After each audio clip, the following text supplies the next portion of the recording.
আমাদের সনাতন ধর্মের মানুষের কাছে কত কিছু শুনতে হয়। যদি কেউ তো ধর্ম করে না, আবার যদি কেউ করে তাহলে তাদেরকে অনেক কিছু শুনতে হয়। এই বলে যে তুমি নিরামিষ খাচ্ছ, তোমার শরীর খারাপ হয়ে যাবে, অসুস্থ হয়ে যাবে। তারপরে তোমার বাচ্চা এত ছোট ছোট, তো ওদেরকে নিরামিষ খাওয়াচ্ছ, ওদের চোখ নষ্ট হয়ে যাবে, ব্রেন নষ্ট হয়ে যাবে, তখন আর কিছু করার থাকবে না। এই বলে মানুষ অনেক কিছু বলে, কিন্তু নিজেও করে না, আর একজনের করতেও দিতে চায় না।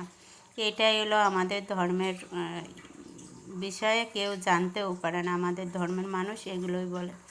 আর দেখুন, আমি এই বয়সে গীতা পড়তে চাইছি, ভাগবত পড়তে চাইছি, শ্লোক মুখস্থ করতে চাইছি, সব কিছুই করার চেষ্টা করছি, কিন্তু আমি যতই পড়ছি করছি কিন্তু মনে রাখার চেষ্টা করতে পারছি না, মনে রাখতে পারছি না। হরে কৃষ্ণ।